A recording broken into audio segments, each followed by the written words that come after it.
Fala galera, está no ar mais um Orioncast, o podcast que conecta você ao mundo dos negócios, da visão estratégica e das grandes transformações. Eu sou o Everton Bach, estarei hoje com vocês e hoje também a conversa é com uma mulher que entende de branding, cultura e processo como poucos aqui no Brasil.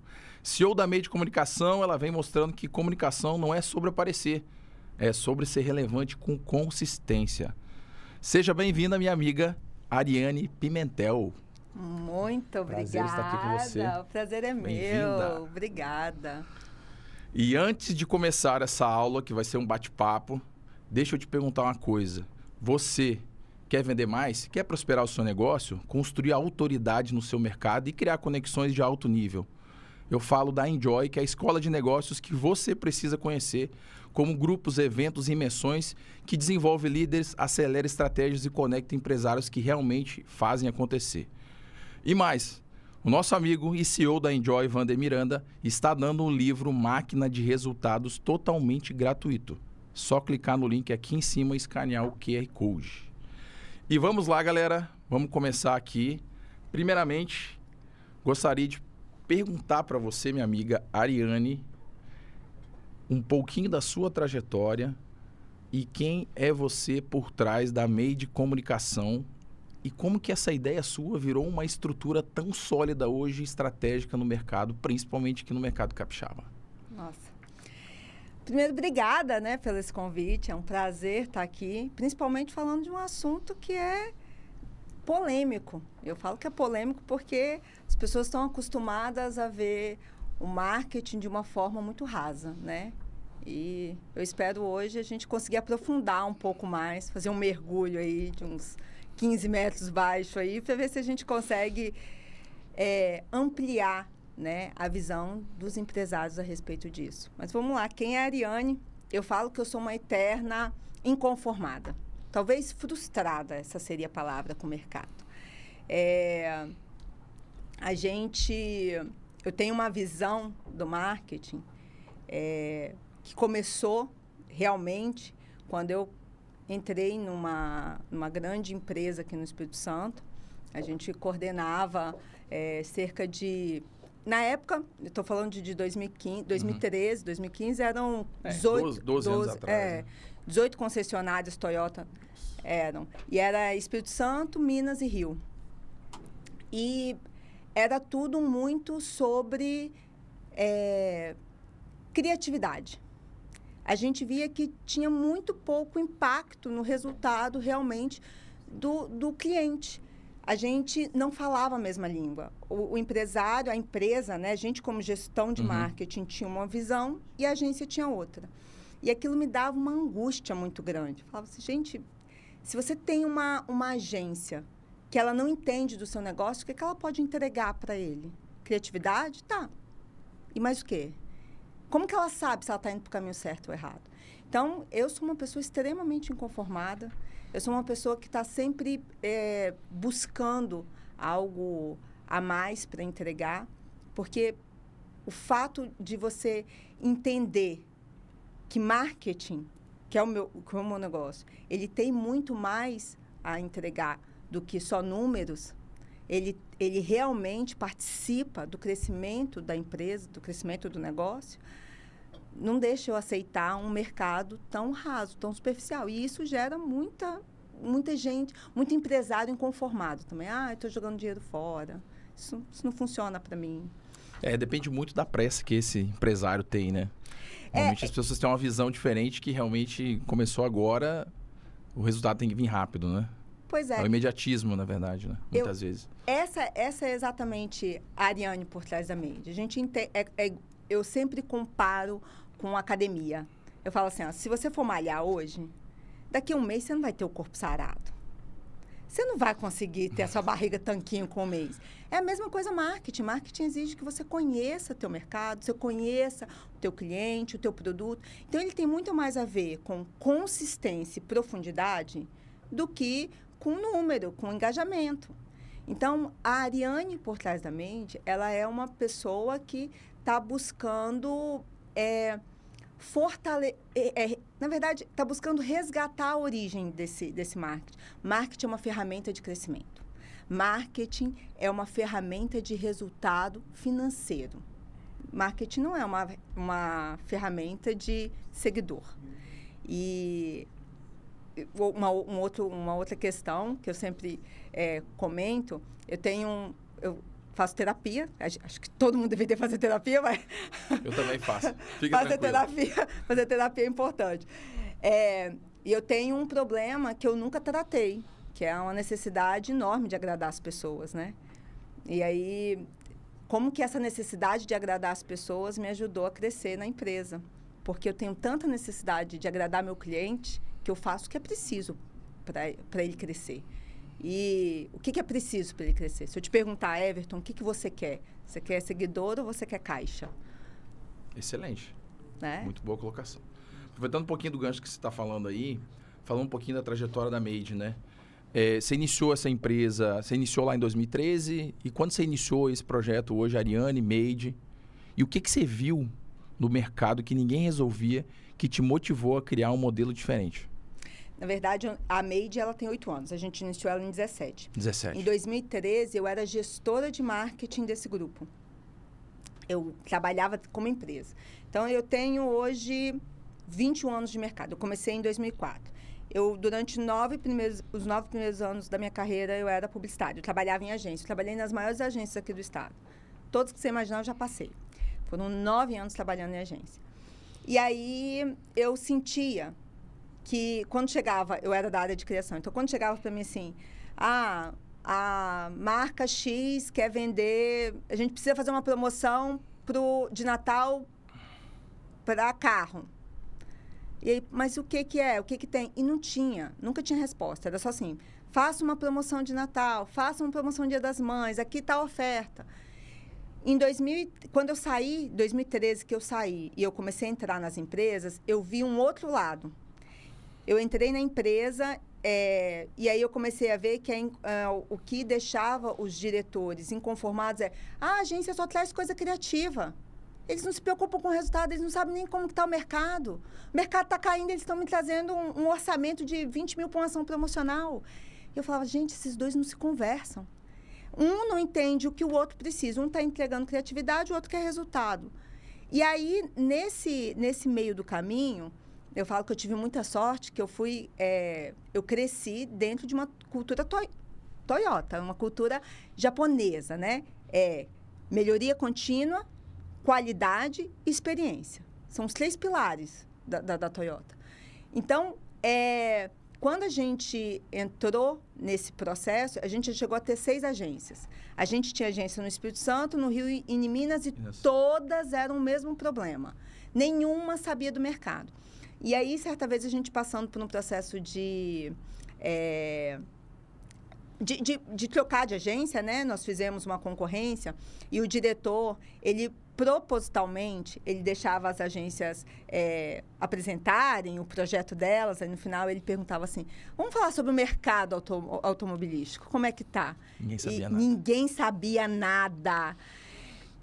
A gente entrevistou 10 agências. A última, que entrou assim, aos 45 do segundo tempo, o diretor, cara genial, ele, de Belo Horizonte, ele conversou mais de 1 hora sobre o mercado automobilístico. Mais de 1 hora. Ele sabia market share, ele sabia as grandes marcas, ele sabia tudo sobre o mercado. Não era sobre a empresa, era sobre o mercado. Na hora que ele saiu, o meu diretor falou assim, é essa empresa. Ele vai saber resolver meu problema, porque ele entende do mercado. Então, quando a Made,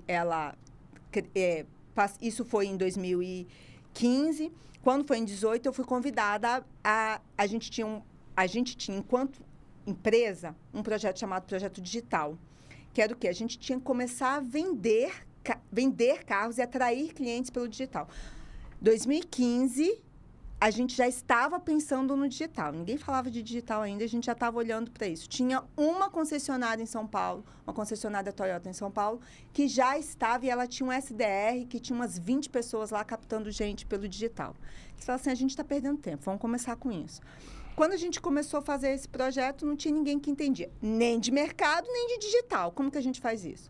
E aí, o grupo me convidou para abrir uma empresa que atendesse eles no molde que a gente acreditava que uma agência deveria atender. Então, a Made, ela não nasceu da minha ideia de, opa, vou abrir uma agência. Não, ela nasceu assim, ó, o cliente tem uma necessidade e eu posso atender essa necessidade. Então, vamos fazer uma proposta aqui. Esse projeto durou 18 meses. Nos 6 primeiros meses, a gente bateu todas as metas que estavam previstas para um ano. Todas as metas. Não tinha nenhuma. Com 12 meses, eles entenderam assim, nossa, esse projeto é bom demais para ir para a rua, vamos voltar para dentro de casa. E eu falei, não, agora eu vou para a rua, eu vou oferecer isso para outras pessoas. Vai viver o seu sonho, é que a gente sempre fala, quem resolve empreender, deixa de viver o sonho dos outros e vai viver o seu sonho. É isso. Né? E isso que você comentou agora vem muito ao encontro hoje, muito da função que eu faço hoje na parte do seguro, né? Que é justamente a gente chama isso até de diagnóstico, né? Entender realmente a dor do cliente, mas, ao mesmo tempo, entender o mercado também, que ele atua, que ele trabalha. A gente atua muito no segmento empresarial hoje, levando a parte do seguro para a parte de sucessão empresarial, entendendo quais são as dores, entendendo que momento aquela empresa está passando, como você falou, né? Muitas vezes o cara pega ali a proposta e vai olhar e diz, cara, o segmento que eu estou passando está com um monte de problema, o cara me traz esse orçamento. Não vai fechar. E aí você fala assim, por que eu perdi a venda? Porque você não entendeu o cliente. Você não entendeu o que ele precisava. Exatamente isso. Você não entendeu. E isso é um problema de mercado. A gente quer vender o nosso produto. A gente quer vender aquilo que a gente idealiza. E as pessoas que estão crescendo hoje é que aquelas que pararam de buscar o produto delas e passaram a buscar o produto que o outro precisa. Se você tem um produto e você entende o que eu preciso, você consegue adequar? É isso que está fazendo você ganhar dinheiro. Agora, se eu quero vender uma xícara de café, não, mas essa xícara é ótima. Tá, mas eu quero um pouquinho. Não, mas é essa aqui que eu tenho para vender. É essa aqui. Ou você compra isso aqui ou você não compra. Tudo bem. Quem manda na tua empresa é o teu cliente.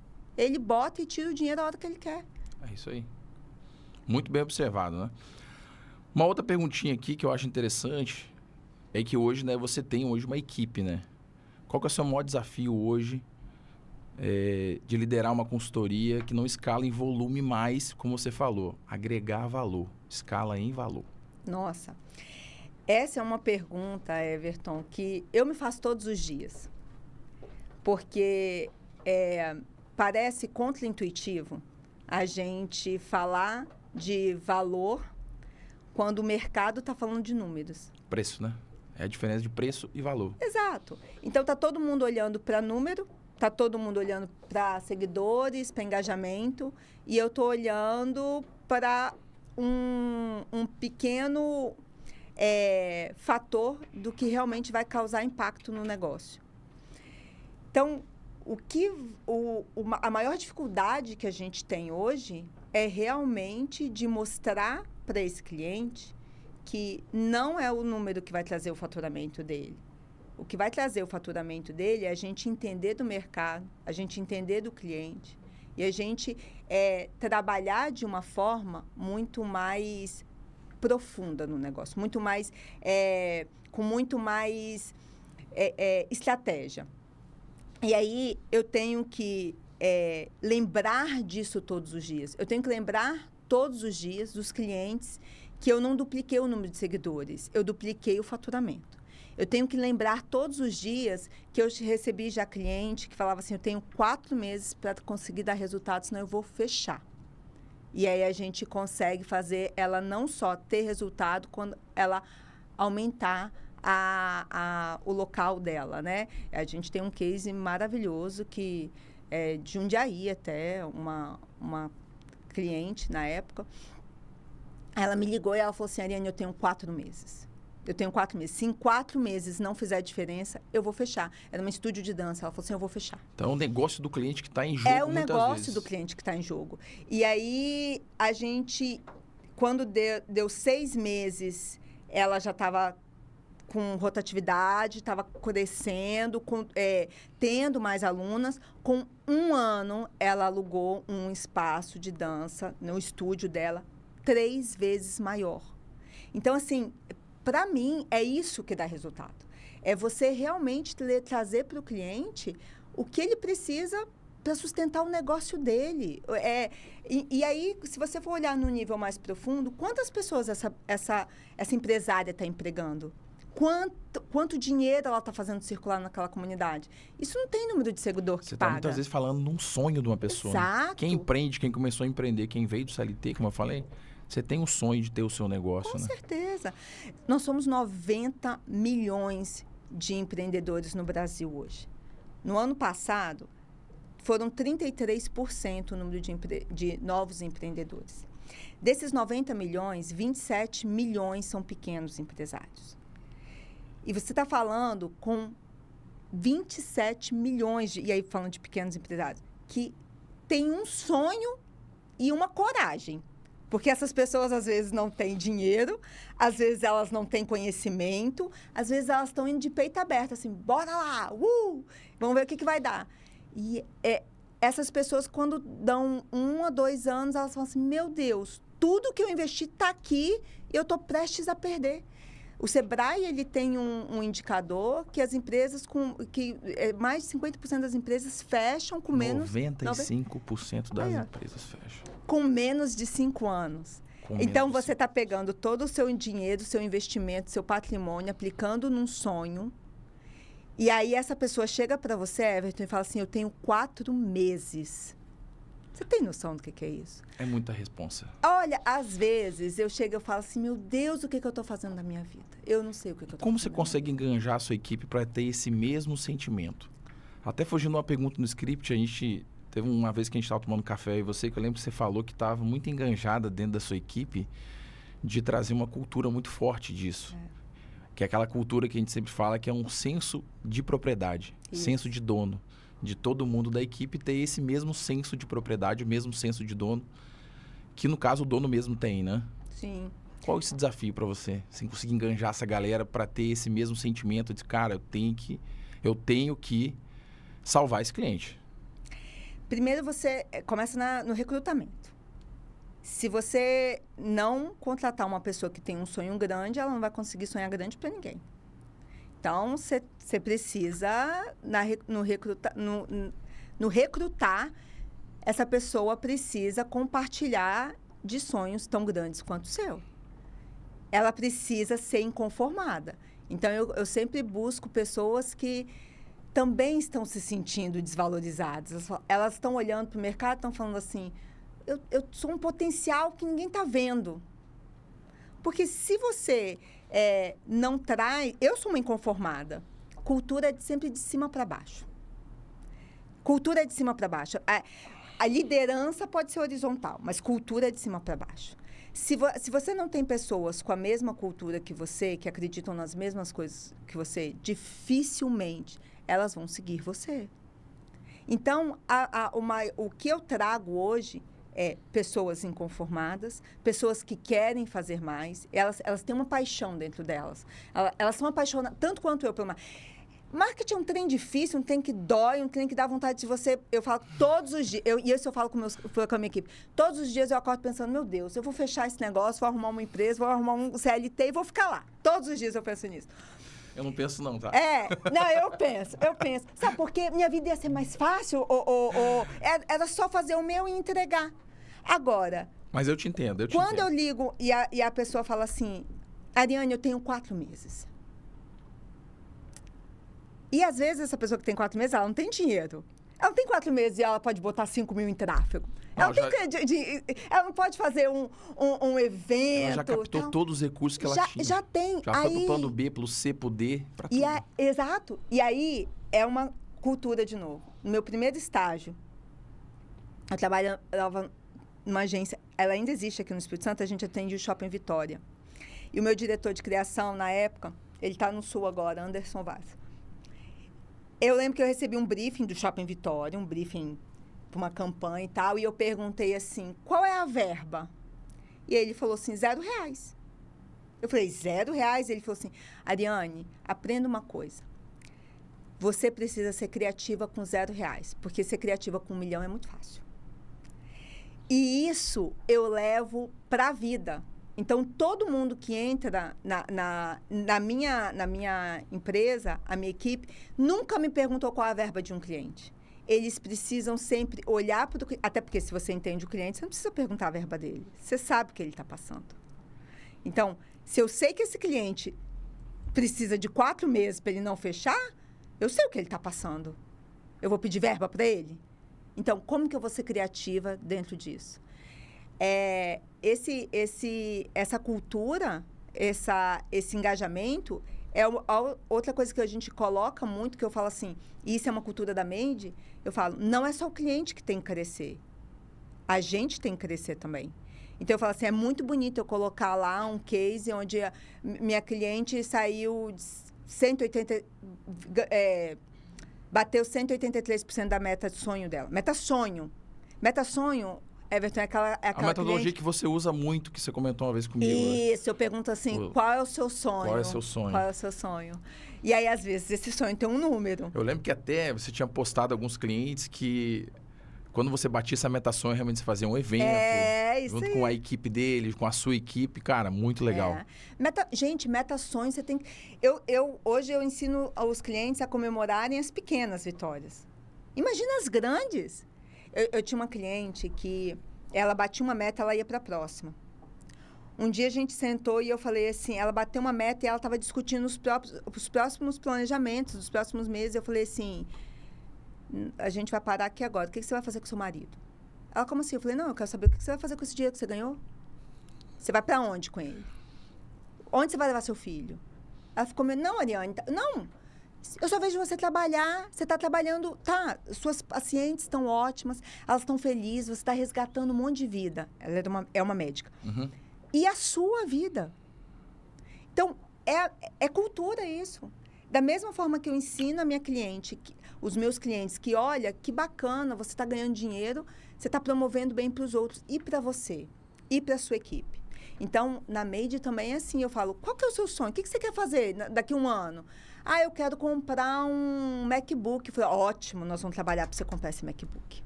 Nós vamos trabalhar para você comprar. Como que eu posso fazer para te ajudar a comprar esse MacBook? Eu preciso ganhar mais tanto. Eu falei, beleza, nós vamos fazer então. Você me ajuda a ganhar mais tantos clientes? Você me ajuda a bater essa meta? Ajudo. Eu te ajudo a bater a sua. E a gente cria um plano para que ele ganhe com o meu cliente ganhando. Aí é um ganha-ganha. Aí faz sentido para todo mundo. Cara, muito bom. Né? Aqui a gente vê que você não vende visibilidade, você entrega realmente a clareza e no final é isso que realmente converte, né? Falando um pouquinho agora sobre um assunto que eu acho muito interessante e era um assunto que há muito tempo eu não, na verdade, não me atentava muito e hoje que eu sou empreendedor, eu percebo que faz muita diferença a questão do posicionamento, né? Como que você enxerga hoje essa parte do posicionamento hoje? E como que hoje um posicionamento fraco hoje, ele compromete o ciclo de vendas? Posicionamento, eu acho que essa palavra, ela recente. Eu aprendi que na verdade, reaprendi não. Eu tomei consciência, porque eu acho que no fundo a gente sempre sabe o que é posicionamento. Posicionamento é aquilo que as pessoas dizem de você quando você não está na sala. Isso é posicionamento. O que as pessoas vão dizer do Everton quando o Everton não estiver presente? Quando teu amigo, teu cliente tiver que falar de você, como ele vai falar de você? Quais são os adjetivos? Isso é posicionamento. Agora, você concorda que posicionamento, se eu criar todo um marketing, e as pessoas veem lá na rede social, no YouTube, enfim, teu posicionamento, e aí você senta para tomar cerveja com um colega, e você não é nada daquilo, o que as pessoas vão falar quando você não tiver? Que aquilo não existe. Sabe aquela coisa que está lá na rede social? Né? Everton não é nada daquilo, esquece aquilo. Ixi. Então, você não tem um posicionamento forte. Posicionamento tem que a ver com cultura, com quem você é. Então, às vezes, quando os posicionamentos mais fracos que eu vejo é aquele que você abre, aí vamos falar de empreendedores. Você abre o perfil de um empreendedor, de um médico, de um arquiteto, enfim, e tá lá, fotos de terno. A pessoa nunca botou um terno na vida. Nunca botou um blazer. Aí ela tá com uma... Quem é aquela pessoa? Não conecta, você não é aquela. Aí a pessoa tá lá com um discurso todo literal e tal. E a pessoa é toda para frente, cheia do gingado. Não conecta. Você não... Aí o cliente entra pela porta e ele fala, quem é você? Eu não te reconheço, você não é nada disso. Cria uma expectativa, Você né? cria uma expectativa. E aí, quando você entende que... O que faz você vender? Everton, o que faz você vender? Quando você... Você chega com um cliente... posso até falar de... Posso falar de mim? Com o nosso... Como a gente se conheceu? Pode, então, vamos claro. lá. Quando eu precisei do seu produto, eu não te conhecia. Sim. A gente se conheceu por causa de um relacionamento com a sua esposa. Exatamente. Se você liga para mim sem eu te conhecer, eu ia te atender? Não, você descobrir quem que eu sou para daí poder me receber. Vendas, então, é o quê? Relacionamento. Relacionamento. E aí você cria um posicionamento na sua rede social. Eu imagino que você é de um jeito. Eu chego e você é outro. Não vai ter relacionamento. Vai ter fricção. Não vai dar match, né? Não vai dar match. Vai causar estranheza, vai dar atrito. Como que você vai vender para mim? Nunca. Você não vai conseguir fazer isso. Então, seu posicionamento, ele precisa ser claro. Mas, antes de tudo, ele precisa ser... verdadeiro, né? Verdadeiro. Quem você é. E aí, você precisa de um bom porque essa coisa de você vender uma imagem, isso não se perpetua muito tempo. Nada que é muito artificial, como você falou. Ele o ciclo, como a gente falou, ele é pequeno, né? Não se mantém, né, cara? De forma alguma. De forma alguma. A gente vê, né, hoje a gente tem uma gestão de crise que está em alta de uma indústria de chocolates, que o posicionamento do diretor é extremamente intocável, um cara admirável, mas internamente quem está destruindo o posicionamento dele é quem trabalha com ele. Fala assim, esquece, ele não é nada daquilo. E aí, quando você entra nas redes sociais, de todas elas, não só de uma, né? Que a gente não tem só uma rede social, né? Apesar de que o foco é no Instagram, a gente tem TikTok, a gente tem YouTube, a gente tem LinkedIn. Você vê a quantidade de depoimentos contra a marca que está causando crise nas vendas. Isso tem a ver com posicionamento. Então, respondendo a sua pergunta, quando a gente fala assim, como que isso impacta no ciclo das vendas? As pessoas nunca se importaram tanto com verdade quanto agora. Então, hoje a gente não compra mais só um bom produto. O produto dessa indústria é incrível. Ele inclusive, é uma das maiores franquias... Delicioso. É uma das maiores franquias do país, uma das que mais vendem, é indiscutível e está enfrentando uma crise porque não disse que não existe um respeito e uma atenção. O mesmo carinho que tem com o cliente final, não tem com o cliente interno. Então, com os franqueados, né? Os parceiros de negócio. Como é que você sustenta isso? E aí existe uma revolta. Então, a gente não pode subestimar as pessoas, e talvez esse seja um dos maiores problemas de marketing e do empreendedor hoje em dia. Eles acham que vendem um produto. Você não vende um produto. Você vende como aquela pessoa se sente quando compra o seu produto. Isso é profundo. Ou serviço também, no caso. Ou serviço. É um serviço. Agora, vamos para o seu... Como que eu me sinto quando eu compro o seu produto? Primeiro, para eu comprar um produto de longo prazo, eu preciso confiar em você. Exato. Então, eu tenho um relacionamento. Papel, né? Eu estou comprando uma garantia. Papel, é uma garantia. Então, quando eu compro essa garantia, como eu me sinto com ela? Não é só o dinheiro. O plano, o preço, ele garante que eu vou assinar um contrato. Esse é o preço. Porque cabe dentro do meu orçamento, porque eu consigo me adequar ali. Eu falo que o papel do vendedor é ajudar o cliente a comprar. Esse é o papel do vendedor. O nosso negócio hoje, ele é assim, o meu negócio hoje, ele é 98% através de recomendação. 98%. Imagina se eu compro uma coisa de você e aí eu chego ali na roda e falo assim, nossa, a pior coisa que eu fiz foi comprar do Everton. Ninguém compra mais de você. Então, mas olha o quanto o seu posicionamento é sério dentro do seu ciclo de vendas. Não é uma foto de terno que vai criar um posicionamento, não é uma foto com um fotógrafo que vai criar um posicionamento. O que vai criar um posicionamento é o teu profissional de marketing, entender quem você é, entender para que público você vende, entender o que conecta você com o seu público e transmitir isso pela rede social. Então, quanto mais autêntico, quanto mais essa imagem é fidedigna a quem você é, maiores são as chances de você encontrar pessoas prontas para comprar de você. Porque aí eu não vou precisar vender, eu só preciso atrair. É igual um relacionamento. Quando você conhece, quando você conheceu sua esposa, você não chega para ela e fala assim, vamos casar. Primeiro você tem que conhecer, você tem que encantar, começa o namoro, você tem que né? namoro. Não, começa a paquera. Você começa no WhatsApp, você tem que torcer para ela te responder. Verdade. Então, se você faz uma abordagem errada ali, ela para de te responder. É a mesma coisa com o cliente. Se você faz uma abordagem errada, ele vai parar de te responder. Isso é posicionamento. Então, posicionamento, ele não tem a ver só com a sua imagem. Ele tem a ver com a forma como você recebe o cliente no WhatsApp, com a forma que você entrega o produto, com a forma que você trata o cliente depois que você entrega o produto. Ele tem a ver com a forma que você vai continuar vendendo para esse cliente. E uma marca que vai fidelizar, né? Aproveitando o gancho, falando sobre marca também, posicionamento. Dessa forma, realmente, o interessante é isso daí. Marca fidelizar. Não é você vender só uma vez. Você vender várias é você vezes. E tem diferença de empresas que vendem e empresas que fidelizam. Isso, quando a gente fala de marketing, e eu posso falar até de agências, né? A gente hoje tem... a gente tem um problema sério no marketing hoje, que se chama leads.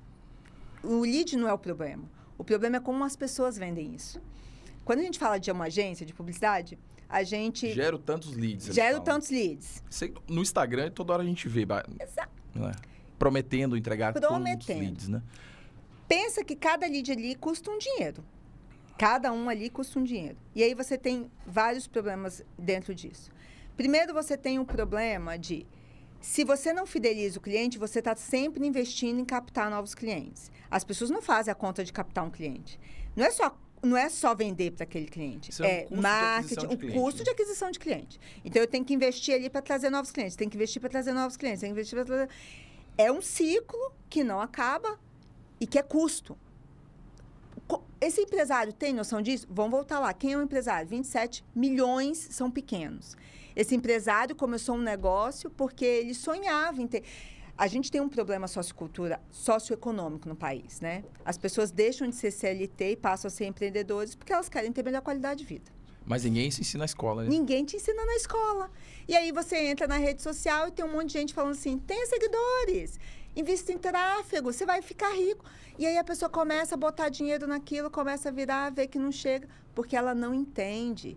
Ela está só adquirindo cliente, ela só está colocando cliente para dentro. Ela não tem um processo para fidelizar esse cliente. Aí, ela não tem um processo para garantir qualidade e experiência para esse cliente. Que é o sucesso do cliente. Exatamente. É até um desafio que hoje eu tenho muito no meu negócio, né? Que a partir do momento que você começa a ter uma carteira e crescer muito, e eu vim de uma cultura da área de tecnologia que realmente preserva muito isso, né? Que é a questão do sucesso do cliente. Sim. Hoje eu tenho uma pessoa dentro da minha equipe responsável pela área de sucesso do cliente. Nossa. Né? Então, ela cuida de todo realmente, qualquer problema, qualquer necessidade que esse cliente tenha dentro da carteira, né? Desde, às vezes, de trocar, às vezes, um cartão do pagamento, até um cliente que muitas vezes precisa acionar um benefício, né? E aí, no benefício, eu realmente entro junto com ela nisso, porque é algo mais delicado, muitas vezes, né? Então, eu trouxe isso comigo, né, das minhas experiências antigas, das grandes empresas que eu trabalhei. Nessa área de sucesso do cliente, eu acho importantíssimo. E o NPS, eu levo muito em consideração hoje. É um indicador muito forte hoje dentro do meu negócio. Um NPS bom. Olha, você faz parte hoje, hoje a gente está em 25. Em 2023, eu fui fazer um curso na ESPM, Escola Superior de Propaganda e Marketing, sobre sucesso do cliente. E em 2023, 10% das empresas tinham um setor de sucesso do cliente. Ou seja, você faz parte dos 10% das empresas do país que entenderam que marketing não se faz só com trazer novos clientes, mas com fazê-los permanecer no seu negócio. Porque um cliente satisfeito vai trazer novos clientes para o seu negócio. E aí, quando você não olha para isso, você não olha para esse indicador, você só vende e não se importa se ele está usando ou não o seu produto, se foi efetivo ou não para o negócio dele, se ele está satisfeito ou não, você está entendendo que o que vale é o que você ganhou. A satisfação dele não importa. Então, você só quer vender. Se você só quer vender, um dia você também vai ser descartado. O setor de tecnologia que você coloca, ele é um setor que ou ele tem muito sucesso ou ele não decola. Por quê? O que é tecnologia? A maioria das empresas de tecnologia são feitas por profissionais de TI que têm uma boa ideia, conseguem fazer um bom produto. Perfeito. Vendem. Aí eu comprei uma promessa. Eu gosto... CRM é ótimo. Eles te prometem o mundo. Eu sou um empreendedor, comprei um CRM, eu não entendo nada de parametrização, integração. Quando eu vou ver, eu estou 6 meses pagando aquele produto, não uso. E aí, quando eu ligo para a empresa de tecnologia, ela fala o quê? Eu vou te mandar um playbook. Ele fala, muito obrigada, e manda cancelar. Você não está preocupado com a satisfação do seu cliente. Você está preocupado... Eu vendi um produto bom, ele que não sabe usar. E aí, as empresas de tecnologias que realmente estão crescendo no mercado são aquelas que entenderam que elas precisam ter um setor de treinamento e suporte que vai ajudar esse cliente a usar a tecnologia. Porque quem está comprando não é profissional de TI. E a empresa, muitas vezes, não tem um profissional de TI lá dentro. Pode ser simples para você fazer uma integração, mas para uma pessoa que tem 1000 coisas... Mas aí o processo também já começa lá atrás com a venda, né? Como? Do que foi prometido, do que foi entregue. Isso é um fator. Isso é uma coisa, assim, que eu até no meu Instagram, eu até fiz um post esses dias falando sobre isso, né? E aconteceu um caso com um cliente que eu ainda atuava na área de tecnologia em 2019, né? E esse cliente é uma grande empresa aqui do estado, da área de distribuição, né? E eu lembro que na época a gente fez, acho que em torno de 6 meses de negociação, entendendo a necessidade do cliente, que o cliente precisava, né, mudar o RP dele. Uhum. Quando você vai mudar um RP dentro de uma empresa, você muda todo o processo, né? Desde a chegada do material até a saída para o cliente, tudo. Né? Processo financeiro, fiscal, contábil, envolve tudo. E na época, foram 6 meses, a gente fechou o negócio, né? E o projeto, ele começou e eu acabei participando do início do projeto, depois eu fui para outro cargo da empresa e acabei depois colocando o meu negócio.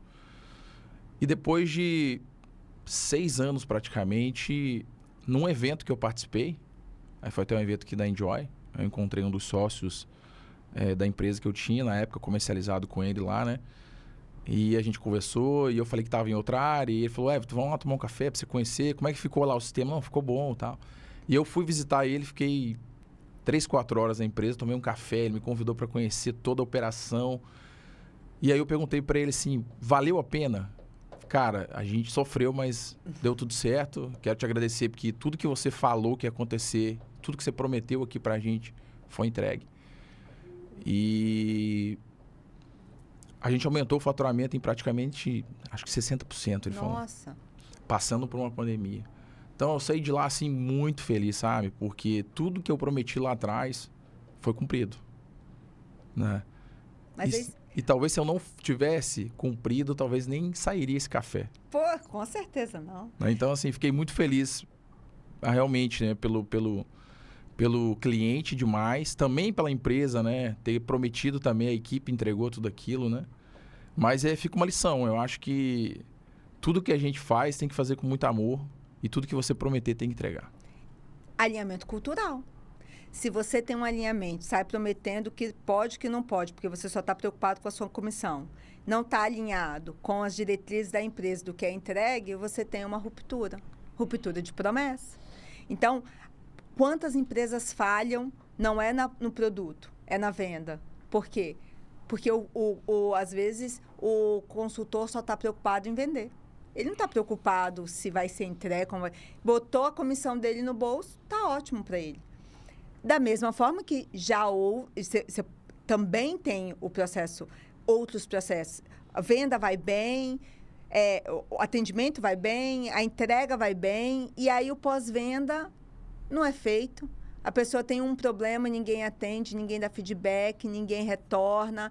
A pessoa manda o produto para consertar ou reclama de algum detalhe do serviço, de um erro, não tem um suporte. A venda toda cai por terra. Mas aí que tá a questão, não fideliza, né? Não fideliza. Não fideliza. Fidelização de produto, de marca, ele é pensado em todos os estágios. Ele não pode estar atrelado só na qualidade ou só na venda. Toda companhia precisa pensar na venda. Toda companhia. A cultura precisa ser na companhia. É o que você falou. Cultura é a base. É a base. Senso de propriedade. Exato. Quero entrar num assunto aqui meio polêmico às vezes, mas você que é da área. E aí eu te pergunto, Ariane, curtida é métrica de vaidade? Tem algo que não estamos enxergando? Você já atendeu clientes que têm muitos seguidores e pouquíssimo resultado. É o que a gente comentou um pouco agora há pouco sobre a venda dos leads. Curtida, vende, dá resultado?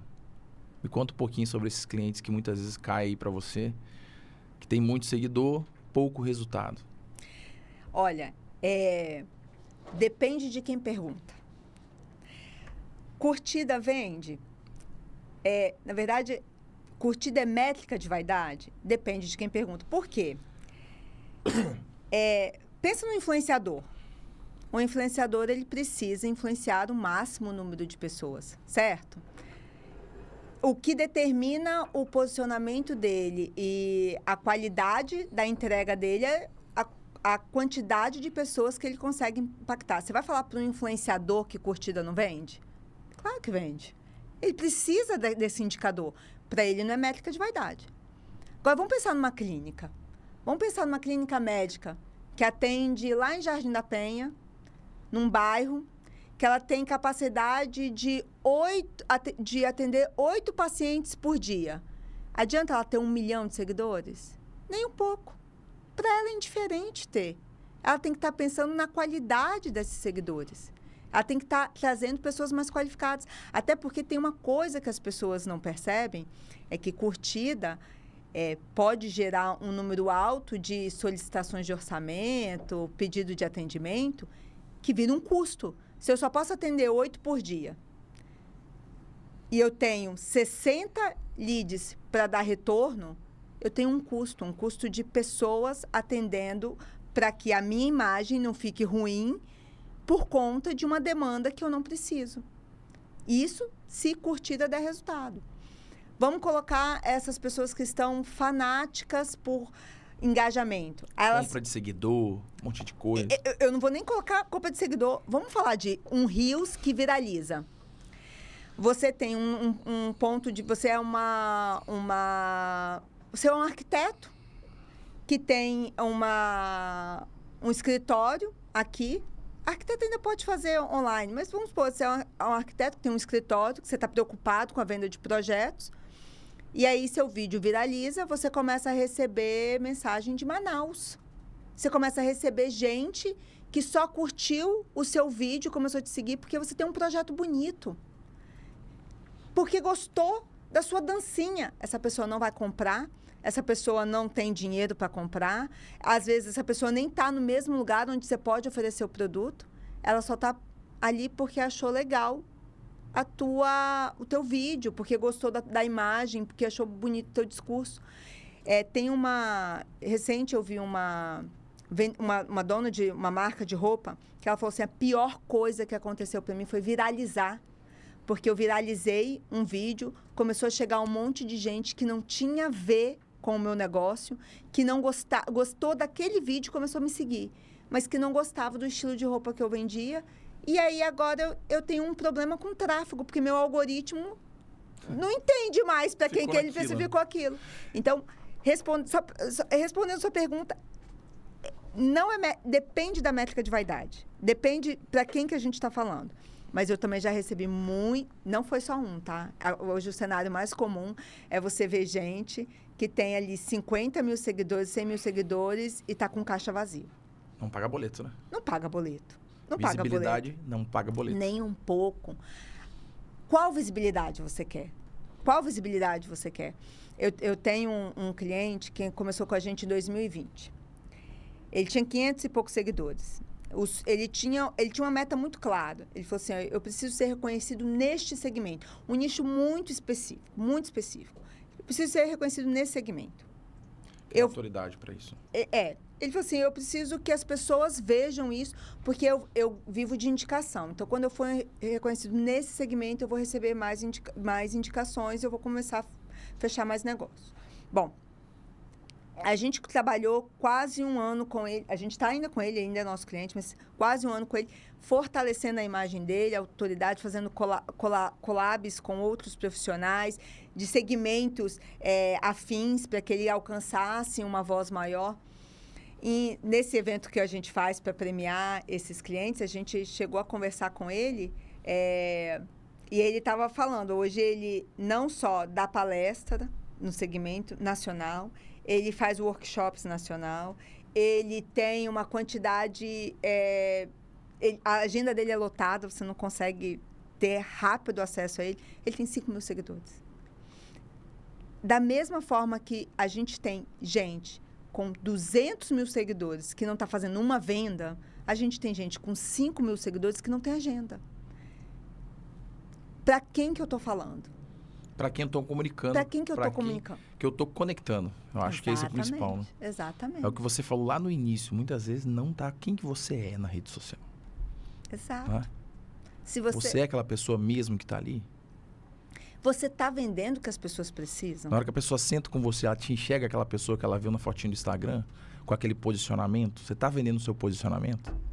Exatamente. Que a gente fala, curtida não paga folha, não paga fornecedor, não paga boleto, e muita gente confunde a palminha com resultados. Isso aí. Falando sobre processo, gestão, entrega, né? O teu negócio é muito, né? Todos os negócios, na verdade, é muito processo, né?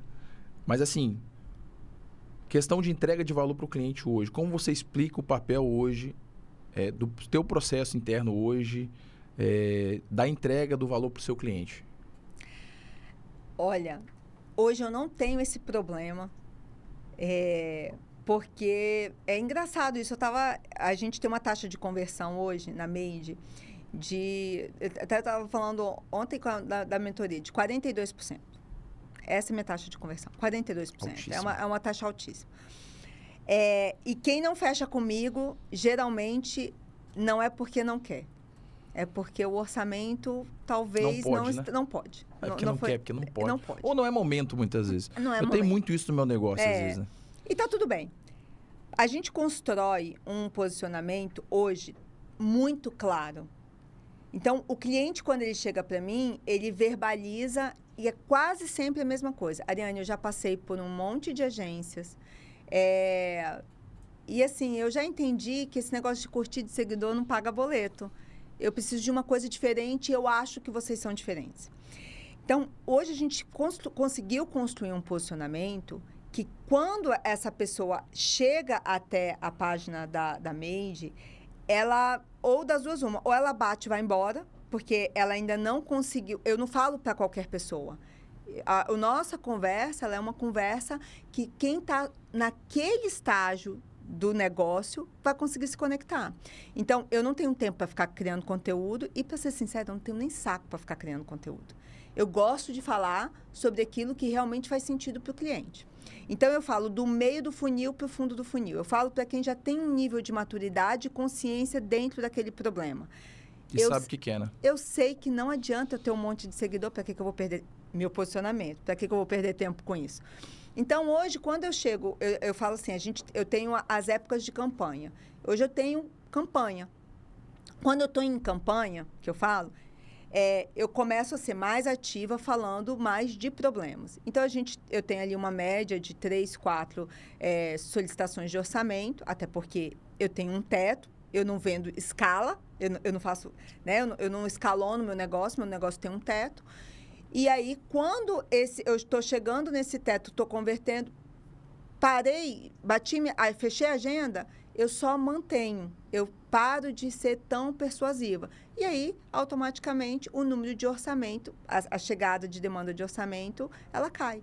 Então, hoje eu não tenho dificuldade para falar com esse cliente sobre isso. Mas também eu não tenho um volume de visualização, de engajamento alto, porque eu estou falando realmente com um público de empresários que está no nível de consciência que eu sei que não é todo mundo que está. Então, a estratégia hoje, a minha estratégia eu sei com quem que eu quero falar e eu conheço tão bem esse cliente que eu sei o que falar para ele. Isso me ajuda a economizar tempo. Eu não preciso ficar criando um monte de conteúdo. Você sabe o nicho que você tem que atuar. Eu sei o nicho que eu tenho que atuar. E o perfil de cliente que você quer. Exatamente. Então, quando esse cliente hoje, quando ele vem para mim e ele verbaliza isso, e eu sei o que ele vai verbalizar, eu tenho prints das primeiras conversas, poderia ser a mesma pessoa, é sempre as mesmas conversas. Eu já fui atendida semana passada, uma pessoa me mandou assim, eu tive mais de 10 agências, as 2 últimas de São Paulo, estou frustrada. É sempre a mesma história.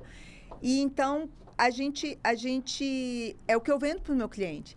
E quando ele chega entendendo isso, é porque ele também já entendeu na minha rota de conteúdo. Quando eu tenho a oportunidade de conversar com outros profissionais, outros empresários que talvez não estão perguntando de marketing, a conversa é um pouco mais longa. Eu tenho que explicar para ele as diferenças. Mas só quem está no nível de maturidade da empresa e tem um nível de maturidade consegue alcançar. A maioria olha para minha cara e... Legal. Muda. Tipo assim. Então serve para mim. Você só está querendo me enganar porque você não tem seguidor. Mais ou menos assim. Não é isso. É isso aí. E falando sobre o processo ainda, né? Todo empreendedor ele tem um grande desafio que é escalar, né? Quando ele quer escalar. Exato. Onde que você acha que hoje as empresas tropeçam mais quando elas começam a escalar? O que você acha sobre isso? No empresário. O dono do negócio é o pior problema do negócio dele. Você acha que ele não está pronto para escalar muitas vezes? Ou não tem na processos bem definidos para escalar? Na maioria das vezes ele não entende o que é escalar. Everton. Alguns escalam meio no automático, né? Alguns aproveitam as oportunidades que o mercado deram para ele. E isso não tem a ver com consciência do que ele está aproveitando. Exato, atendendo a demanda. Atendendo a demanda. Está demandando ele, né? E vai crescendo e vai junto com o negócio. Mas você ter consciência. Everton, você chegar hoje e falar assim, vou escalar meu negócio. O maior problema é ele, porque às vezes ou ele não está preparado, ele contrata um monte de gente e sai terceirizando as responsabilidades dele. Você está aqui hoje, vamos supor que você quer ampliar o braço do seu negócio. Você contrata 3 consultores de venda, fala assim, toma aqui seu mailing, começa a ligar para eles e vende. Eles vão ligar, cada um vai ligar de um jeito. Aí começa a dar errado. Ou começa a vender... E aí afeta a cultura também, né? É cultura. Então, o maior problema de processo, a gente já viu empresas que sentam com a gente, passam semanas, meses montando processo. A gente consegue chegar num processo. Quando a gente vai aplicar o processo, não tem um ser humano dentro da empresa que foi responsável por verificar e orientar a condução do processo. Então, a gente que é terceiro, aplica o processo, aí a pessoa fala assim, ninguém me avisou que ia ser isso. Uai, mas... Chama o diretor, vem o diretor, você tem que fazer aqui, conversar com sua equipe, vamos montar aqui. Aí você monta um treinamento, aí ele não aparece, porque ele tem outra coisa para resolver. Tem questão de cultura de treinamento também, uma série de coisas. Se ele não entender que a equipe dele vai seguir o que ele está mandando, e se ele não mandar, cada um vai fazer de um jeito, não tem processo. Porque você tem um jeito de fazer, eu tenho o meu. Se ninguém falar com a gente qual é o jeito que a gente precisa fazer dentro desse negócio, você vai fazer do seu, eu vou fazer do meu. E tá tudo bem. O maior problema das empresas é o dono do negócio. É triste para mim ouvir. A primeira vez que eu vi isso, eu falei, você tá de sacanagem comigo? Eu não paguei você para eu ouvir isso. Eu não paguei você para eu ouvir isso. Mas quando você faz uma análise... e aí, vão lá, eu sou crítica comigo mesma, extremamente perfeccionista. Então, eu estou me chibatando, você não precisa me chibatar, eu vou me chibatar.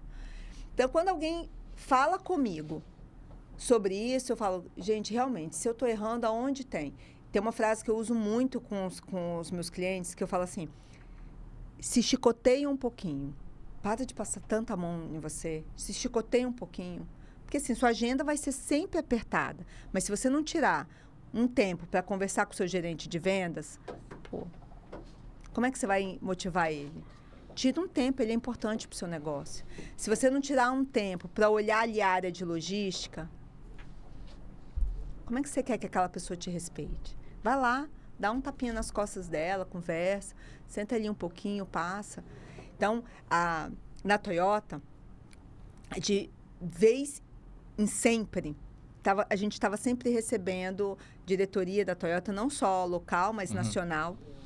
E em algumas vezes a gente recebeu diretoria da Toyota Japão. Eles entram pela porta dos fundos. Nunca é pela porta da frente. A porta dos fundos, eles saem cumprimentando todo mundo. Todo mundo. Não interessa quem. Cumprimentando, conversa, para, olha, pergunta. Eles sabem, mas eles perguntam. Sabe por quê? É mais importante que eu tenha empatia com você. Porque se eu tiver empatia com você, provavelmente você vai ter comigo também. É recíproco, não? É recíproco. A gente tem isso dentro da gente. Neuromarketing fala sobre o poder da gratidão. E não é a gratidão abraçador de árvore. É o gratidão do quanto... Gostei dessa. É abraçador... Gratidão abraçador de árvore. É, porque hoje essas palavras, gratidão, mindset, caiu num descaso, né? Demais, cara. Demais. Mas existe um comportamento... existe um comportamento real. Quando a gente... não é fisiologia da palavra, mas a palavra obrigada é eu estou obrigado a te retribuir. É daí que vem a gratidão. A gente tem, quando eu te mando um presente, existe algo fisiológico em você que quer retribuir. Então, as pessoas também confundem empatia com se colocar no lugar do outro. Olha como ele tá. Não, eu entendo e o que eu posso fazer para isso melhorar. Não tem a ver... porque as pessoas levam tudo muito para o extremo, mas quando você entende a fisiologia... Não é a palavra, não é fisiologia a palavra, mas quando você entende a raiz daquela palavra, quando você entende de onde ela veio. Eu te dou um presente e você fala o quê? Dela, né? É a essência. Te dou um presente e você fala obrigado. Você não sabe nem por que você está falando obrigado, mas obrigado vem de obrigado. Estou obrigado a te retribuir. É uma consequência. E aí eu falo assim, poxa, fulano me atendeu tão bem. Você falou de NPS, é muito importante para você, né? Demais. Tem uma coisa que as empresas fazem de muito errado. Você acabou de fazer um atendimento, elas botam lá no automático. Quando eu coloco aqui no meu CRM, tipo assim, venda fechada. Aí, elas botam no automático para emitir um e-mail automático de pesquisa de satisfação. Nem 10% responde aquilo. Sabe por quê? É um e-mail automático. Sabe como eu faço meu NPS? Eu mesmo encaminho para o meu cliente. Exato. Eu mesmo falo com ele e falo o quão importante ele preencher aquela pesquisa. É Inclusive, isso. a gente entrou agora na campanha de NPS aí. Eu estou bem enganjado com a equipe aí. É isso. O NPS, eu canso de falar para as empresas, tem coisas que vocês têm que automatizar, mas tem coisas que continuam sendo relacionamento. Então, se você quer que o seu cliente... que o seu cliente preencha a pesquisa de NPS... Peça para o vendedor que fez a venda falar com ele. Ô, fulano, é muito importante para mim que você preencha, porque isso tem a ver com a qualidade do meu trabalho e como eu posso melhorar ele cada dia mais. Pode ficar tranquilo, se tiver algo que te incomodou, fique à vontade para escrever, porque isso vai me ajudar a melhorar. Conto com você. Em São Paulo, quando a gente vai comer em alguns restaurantes, né, lógico, principalmente os Michelins, enfim... Na hora que eles trazem a conta, geralmente tem o QR Code e a pessoa com toda a educação explica, igual você fez, o quão importante é para o negócio, para ele, que a gente preencha. Você não vai falar não. Você foi tão bem atendido pela pessoa, você vai... Não, claro, você pega o celular ali, coloca o QR Code, é 1 minuto. 1 minutinho. Mas as pessoas querem o quê? Vou mandar automaticamente pelo e-mail. onde que a tecnologia precisa estar e onde ela é substituível. Por que que você vai substituir uma oportunidade de relacionamento por uma automação que não vai trazer nenhum retorno? Nem para o seu negócio, porque ninguém vai responder, e nem para o cliente, porque ele vai achar aquilo desnecessário. Não, com a IA chegando aí, então, meu Deus. Exatamente. Vamos lá, a gente vai entrar no bloco agora, que eu acho super importante, que é o bloco 7. E aí, tá seguro? Ari, eu quero te falar o seguinte, né? A gente teve nossa conversa lá em 2022, né? Quando a gente acabou se conhecendo aí por conexões aí da Alice junto com o André e tudo mais. E eu lembro que até você falou assim, cara, a gente já estava pensando em algo assim. O que te fez na época pensar na proteção tanto da Ariane, pessoa física, também como a Ariane na época empresária e hoje ainda uma grande empresária? Então, O que te despertou? me despertou, eu tinha uma angústia. Eu sou uma pessoa angustiada. Eu sou uma pessoa frustrada. Eu tinha uma angústia que eu pensava, se eu tiver uma doença, o que vai acontecer? Porque se eu não ir trabalhar, não tem dinheiro. E aí, eu levei 20 anos para construir meu patrimônio. Se eu tiver uma doença, eu vou ter que vender tudo. Então, naquela época, a gente foi no ano do meu casamento, né? Eu e André, a gente estava casando. E tem a Maria Flor, que é minha enteada. Acho que foi um mês depois do casamento de vocês. E isso começou a ser uma questão para mim. Eu falei assim, André, se alguma coisa acontecer comigo... E a gente acabou de comprar um apartamento. E aí eu falava assim, André, tem noção que se alguma coisa acontecer comigo, não vai entrar o dinheiro. Se não entrar o dinheiro, a gente não vai conseguir pagar o apartamento. Se a gente não conseguir pagar o apartamento, você vai ter que vender tudo. Como que vai ficar? Como é que vai? Todo o nosso patrimônio vai embora. E Maria Flor, e se alguma coisa acontece com você? Você a cada 15 dias vai para o interior vê-la religiosamente. Deus me livre, essas estradas estão tão perigosas. Gente, se alguma coisa acontece com você, essa menina vai ficar desprotegida, não vai ter o que fazer. E aí, isso começou a ser uma preocupação, uma questão. E isso eu falei com ele num domingo.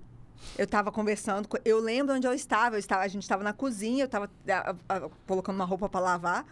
E ele ai, Ariane, que pensamento Conversa é essa? Eu falei, não, André, a gente precisa procurar. E olha, eu falo com o André, eu falei, a Alice ouviu lá da casa dela. Eu falei, a gente precisa procurar. E eu não sabia nem por onde começar a procurar. Porque não é um assunto que se fala. As Não é um pessoas assunto que não se fala, as falam pessoas sobre evitam falar disso, né? Evitam, elas têm... tá atraindo coisa ruim. Que atraindo coisa ruim, gente? Pelo amor de Deus, eu tô me protegendo, eu tô atraindo coisa boa. Eu tô criando proteção para mim, para minha família. E aí, isso foi num domingo. Na quarta-feira, a André falou assim, a Alice... quer apresentar o marido dela, ele tem um negócio, acho que é aquilo que você estava conversando comigo. Eu falei assim, não sei com quem eu falei, gente, eu devo ter sido a venda mais fácil do Everton, porque eu já queria comprar, ele veio com a solução. Mas assim, a gente infelizmente vive num país que culturalmente não tem cultura de se proteger, né? Não. Pra você ter ideia, lá nos Estados Unidos, hoje, né, praticamente 91% do americano tem esse tipo de proteção, né?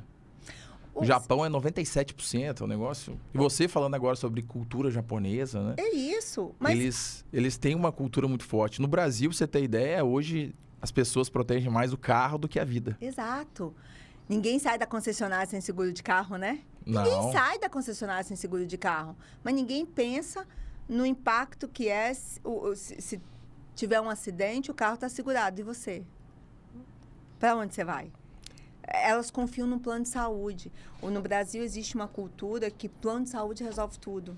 Não resolve. Não. Plano de saúde não resolve tudo. Eu sempre falo que o seguro é o melhor amigo do plano de saúde. É. O plano de saúde vai cuidar do quê? Consulta, exame, né? Uma internação. O seguro, ele vai o quê? Proteção em vida, ele vai cobrir hoje o seu padrão de vida. Ele vai pagar seu cartão de crédito. Plano de saúde não paga cartão de crédito ninguém, não. Não. Plano de saúde não quer nem saber a sua fatura do cartão de crédito. Não bota comida na sua mesa. Com certeza. O Everton, tem uma... Eu vou falar dos meus pais. Quando a gente era pequeno, meu pai falava assim, eu jamais vou fazer um seguro de vida. Vou me matar para ficar com ele. E aí, eu achava que isso era esse pensamento de proteção... ele era uma coisa antiga, eu achava, né? Disso aí, das pessoas acharem que tinha a ver com realmente não quero morrer, minha família vai me matar para eu herdar uma herança. Vai deixar pro Ricardão. Vai deixar. E aí eu estava conversando com uma amiga, logo depois que a gente fez, a Juliana, e ela verbalizou a mesma coisa. A gente está falando de uma pessoa de 37, 38 anos. E ela falou assim, mas isso não é arriscado, não? As pessoas querem te matar para ficar com seguro de vida? E aí eu lembro que a André falou assim, nossa, mas se a Ariane me matar para ficar com 300 mil reais, ela é muito idiota. Tipo assim, né? Porque, no nosso caso, né, a gente fez um planejamento que a gente falou, olha, a gente precisa de um seguro que nos cubra por pelo menos 6 meses, que é o tempo que a gente ajeita Restabelecimento de vida, né? Exato. Então, assim, tem uma estratégia dentro dessa proteção, né? Não foi simplesmente, vamos contratar aqui. A gente contratou mais proteção em vida. E eu sempre falo para os clientes o seguinte, cara, normalmente eu, como consultor, sempre levo o padrão de vida, né? Para ter... Eu sempre brinco até com os clientes, eu falo, cara, isso aqui não é para deixar ninguém rico. Se você quiser, a gente deixa rico, tem problema, é só aumentar o seguro, não tem problema.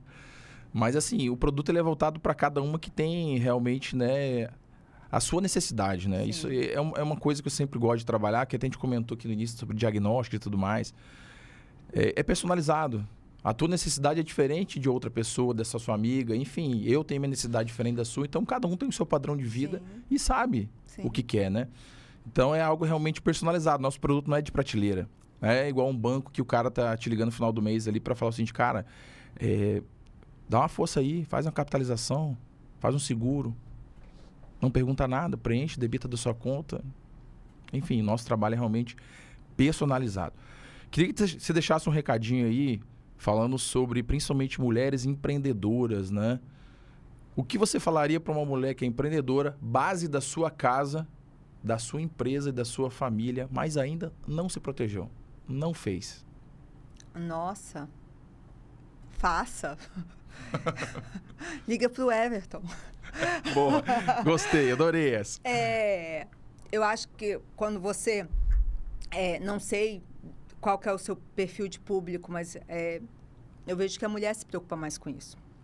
Independente, né? Principalmente se ela é empreendedora, a gente tem em casa, a gente está preocupado com trabalho, a gente está preocupado com família, a gente está preocupado com filhos. No meu caso, apesar de eu não ter filho, eu tenho uma enteada. Então, você está sempre preocupada com o bem-estar. Eu acho que é algo natural da gente se preocupar com o futuro, né? E hoje, a gente está, infelizmente, muito sobrecarregada. A gente tem muitas coisas para pensar.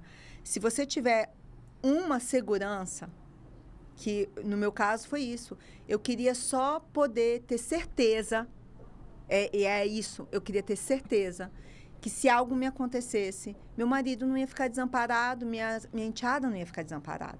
No sentido de, a gente não vai precisar se desfazer de tudo que a gente construiu para que isso aqui seja resolvido. Se algo acontecer com meu marido, eu não vou precisar vender tudo que eu tenho. Dilapidar, né? Patrimônio. Dilapidar patrimônio. E se você é empreendedora, você sabe como que é difícil você acumular um patrimônio. Como é difícil acumular um patrimônio no Brasil. Num país que a gente vive com uma carga tributária altíssima. Então, com a inflação que a gente está hoje, altíssima, uma taxa Selic que a gente está batendo quase 15%. Livre.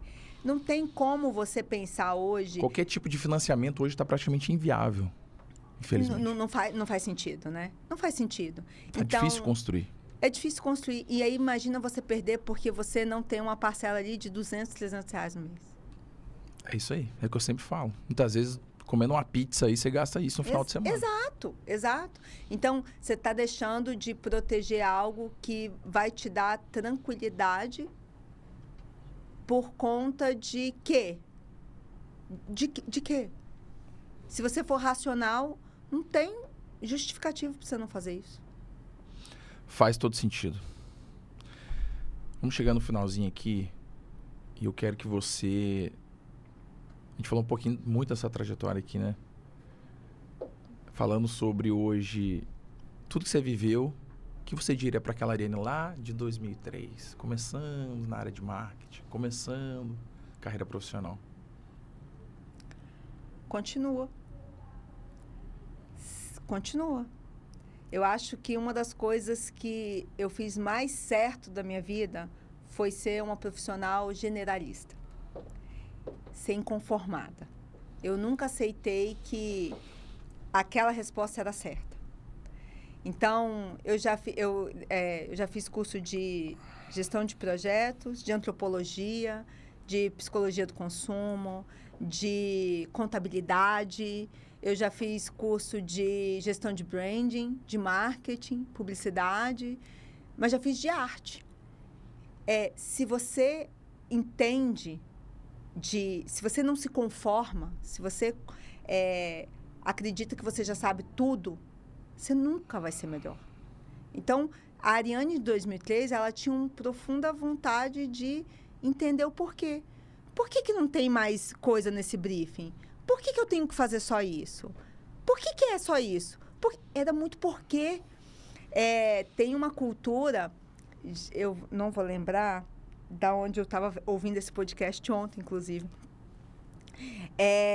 Eu acho que, não vou falar o nome da empresa, porque pode ser que eu esteja enganada. Mas eles fazem... lembrei. Foi num podcast do G4. Eles têm uma prática, eles perguntam 6 vezes por quê. Não estão vendendo, por quê? Porque o vendedor não... Era do Alfredo? O vendedor não fez... o vendedor não conseguiu... Não tem produto. Por quê? Porque não chegou a tempo. Por quê? E aí você chega na razão do problema. Os 5 porquês lá. Porquê do porquê. Por quê? Então, quando a gente... eu, em 2003, eu me perguntava muito por quê. E eu continuo me perguntando por quê. Se você lembrar, no início da nossa conversa, eu acordo todo dia, por que eu faço isso? Então, se eu não entender por quê, se eu não for atrás do porquê, eu vou continuar estacionada. E eu acho que hoje... Persistência, né? Persistência. O grande problema das pessoas é que elas se conformam muito rápido. E desistem muito rápido. Deu problema... eu vejo muito isso dentro do meu negócio hoje. Não. Muitas pessoas desistem. Continua. Vai dar certo. Se você continuar, vai dar certo. Uma hora o caminho vai dar... Não tem barreira para quem é persistente. Não existe. Uma hora você vai descobrir um caminho. É só você continuar. Mas as pessoas desistem. A diferença de alguém que chegou lá e de alguém que não chegou é que uma não parou. Porque você vai errar. Vai dar ruim. Às vezes você vai perder dinheiro. Como que você fala para a pessoa que você está perdendo dinheiro? Continua. Você tem que querer continuar.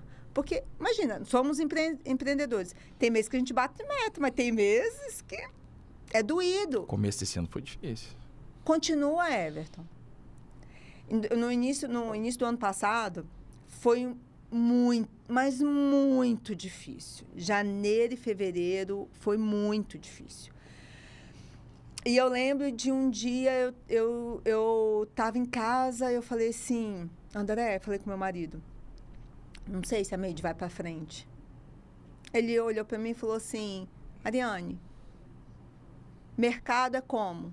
Flutuante, né? Você é a pessoa que mais fala. Mercado um dia tá bom, mercado outro dia não tá. Você vai desistir porque tem 2 meses ruins? A importância de ter uma pessoa assim ao seu lado. Com quem você casa talvez seja a decisão mais importante da sua vida. E ele falou assim, do que você precisa? Eu falei assim, de pagar a fatura do meu cartão. Porque eu já tinha pagado as contas da empresa todas, da equipe. Eu falei, pagar a fatura do meu cartão. Ele falou assim, eu pago para você. E ele falou assim, calma, que mês que vem é outro mês. E eu falei, bora. E aí, a importância da consistência. Eu nunca deixei de fazer o que tinha que fazer. Tava ruim, Everton? Eu ia todos os dias para o escritório. Todos os dias eu criava um conteúdo.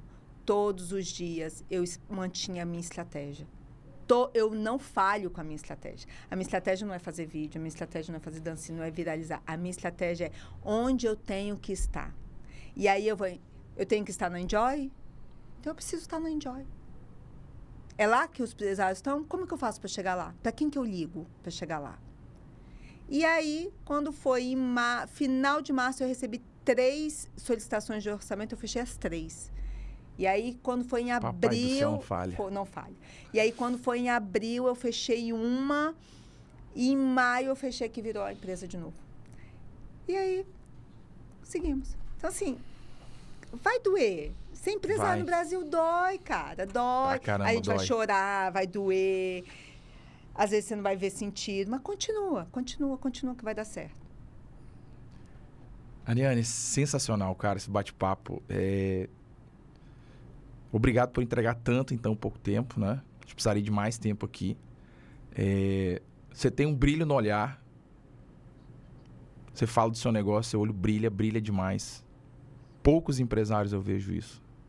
Teu olho brilha quando você fala muito do seu negócio. Eu realmente amo o que eu faço. Mais do que eu amo. Eu sou persistente. Eu tô ali. Mas eu que agradeço, Everton. Realmente foi uma conversa maravilhosa. Muito obrigada. Vamos ter que fazer a parte 2 aí. Por favor, estou à sua disposição. Vamos fazer a parte 2. Faltou tempo. Quero agradecer a todo mundo que acompanhou até aqui. A lição que a gente fica aí é sobre não desista, persista. Não é sobre fazer post, é sobre pensar mais profundo. O mercado ele não quer barulho, quer relevância com consistência. Obrigado, pessoal. A gente se vê no próximo Orioncast. Obrigada.